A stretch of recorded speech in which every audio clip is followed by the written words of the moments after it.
because it's very common for lessons to be structured in slow, fast pairs. Very, very common. And my theory on that is it just made a more interesting lesson. So if you have an hour's lesson with students, you don't want to do just one melody, So they did a slow one, half an hour, and then maybe they'd turn to a fast version of the same melody, basically. It's got very similar things. Right. So you have a cantabile way to realize it and an allegro way to realize it. So they're very interesting to look at as pairs. So what we have here is the cantabile, the slow. And as you can see from the melody, it looks pretty complex, doesn't it? There's a lot of notes going on there. 32nd notes. Yeah. If you carry on, show the readers down below. This is the original bass. You can see, look, that's a very complex melody, yes? Yeah. This is exactly the kind of melody where many musicians would look at this and think, oh, whoa, that's that's too much for me. That's a bit too complex. And in terms of solmization, especially today, how could you put a syllable on every single note? Well, you clearly can't. And in fact, if you look at the slurs in this manuscript, these are original. So if you go to the original manuscript, the slurs I've written in here are not mine. Those are the actual ones that are written in the manuscript. And they very clearly show where not to change syllable. So they're telling us that you don't sing all the notes, every note to a syllable. In fact, it would be completely nonsensical. It makes no sense at all. Anyway, as I've shown you, you start with very basic patterns, and then you make them more and more complicated. So if we start with this solfeggio, I'll play the first little bit for you.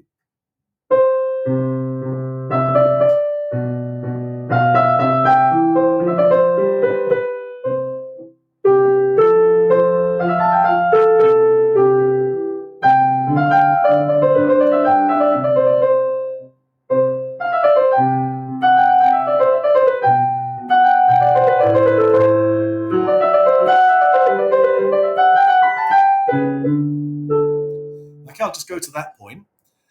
Pretty complex melody, yes? Lots and lots going on there. Quite hard to sing. This is a lesson in singing as well as anything else.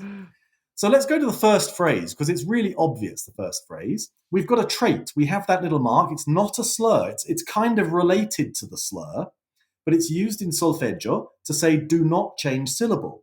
And what it's telling us here is we should not sing the 16th notes. So we don't sing, if I sing C major, this is do,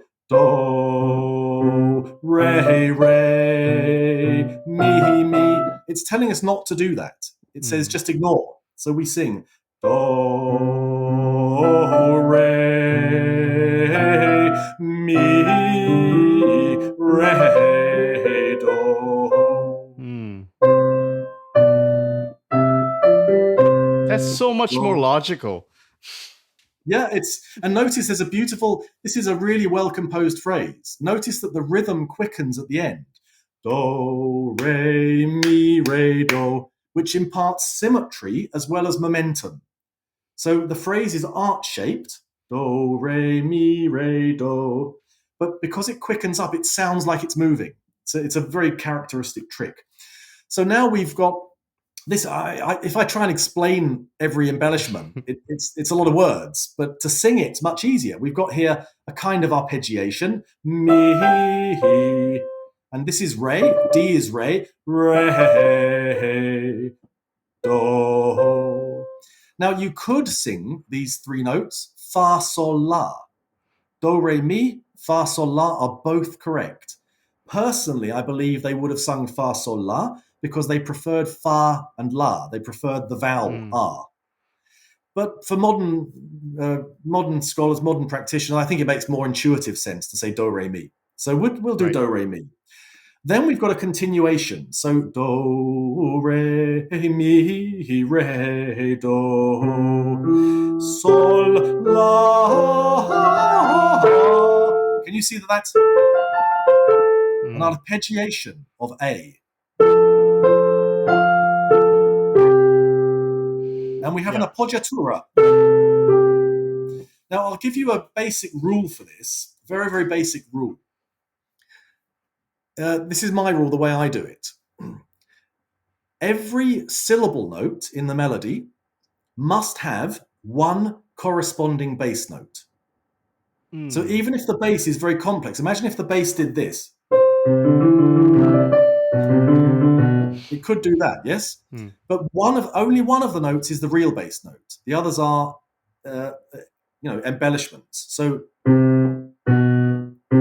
those are the real notes. But if I embellish them, we've got a lot of notes, but only one of them's the real one, and they correspond.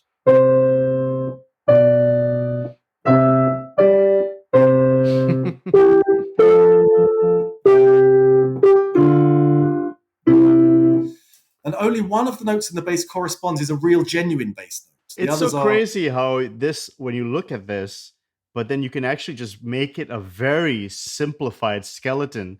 And it is a simplified skeleton. But if I've been training for a year singing do, re, mi, re, do, sol, la, sol, fa, mi, I know those patterns. 1 year. 1 year. Yeah.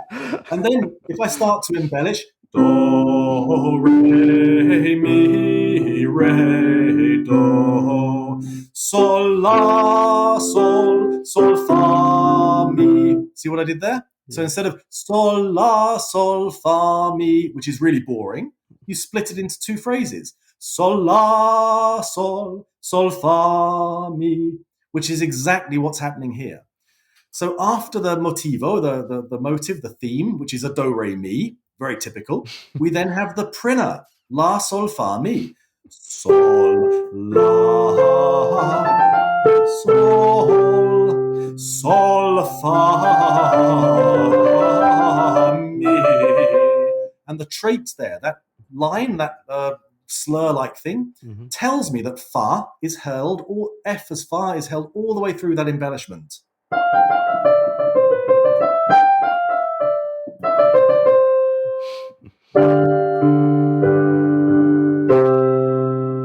That's all it is. Fa, mi. And then take a wild guess at what the next one is. Ready?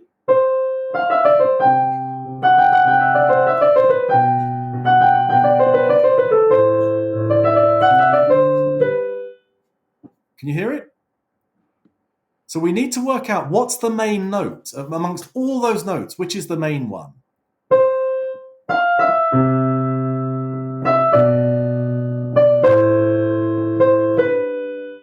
Can you hear it?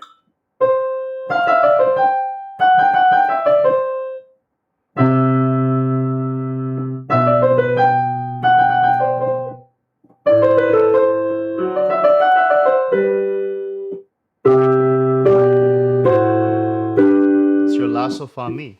La, sol, fa, mi. And we can fa, la, sol, fa, mi, sol. So if we go down, let's just do it quickly. Go down to my performance version. So here I've put the syllables in, and the slurs are still original. So I haven't added any slurs here. I've added the syllables with their punctuation marks. And you see, I use a full stop for a perfect cadence. Full stop is a perfect cadence, or a really major close. Semicolons for major breaks between schemata, and commas just to show minor breaks. So here we go. It's very easy. Do, re, mi, re, do, sol, la, sol, fa, mi, fa, la, sol, fa, mi. And half cadence on re. Fa, mi, fa, mi, fa, mi, re, fa.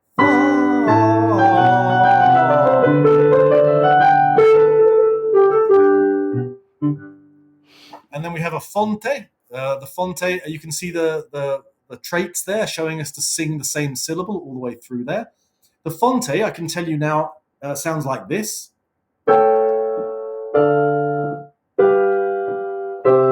That's a fonte. So it goes sol, fa, fa, mi. Or if you like, 5, 4, 4, 3 in scale degrees. But here, listen to how beautifully embellished it is. Sol, sol, fa. Did you hear it goes down through the arpeggio? Back up to the sol, and then fa,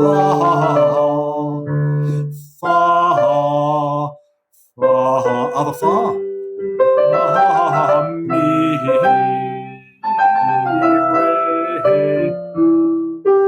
So this really complex looking solfeggio is very, very basic actually. And if we go below, because I don't want to take up too much time, let's carry on. What I've done here, all I've done, this is not really an analysis. All I've done is I've taken away all the embellishment. So I've put only the notes with syllables. Brilliant. And this is what it sounds like.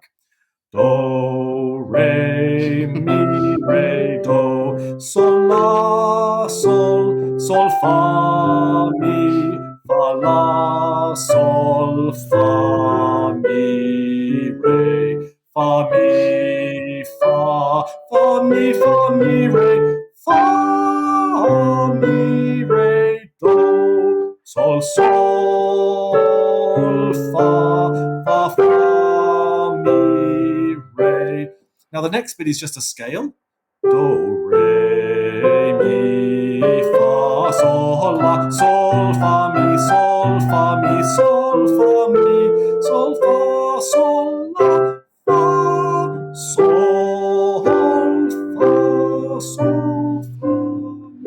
It's really basic, though. It's just scales. It's unbelievable. It's unbelievable how this skeleton is actually this. That's what it is. That's what it is. And so to learn how to do this, you have to, as I say, you have to know the basic ones first.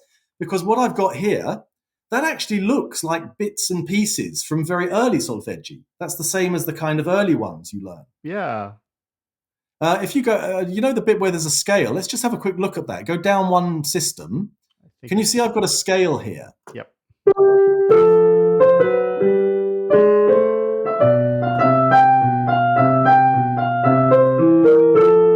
If we go to the actual score, let's see what that looks like. Okay, so if I can find it. Yeah, I just saw it. Up one. Push it up a little bit. Yep, it's there. It's at top of page 2. Yeah. So the do is the G. Can you see the G? Yep. So it goes do, re, mi.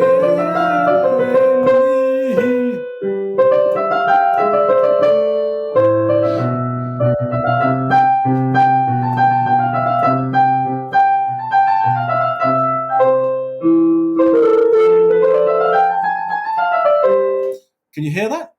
Yep. Did you hear the scale and the sol fa mi? Can you hear the modulation? Sol fa mi in C major, sol fa mi in F major. Very typical turn to the subdominant towards the end. Yeah.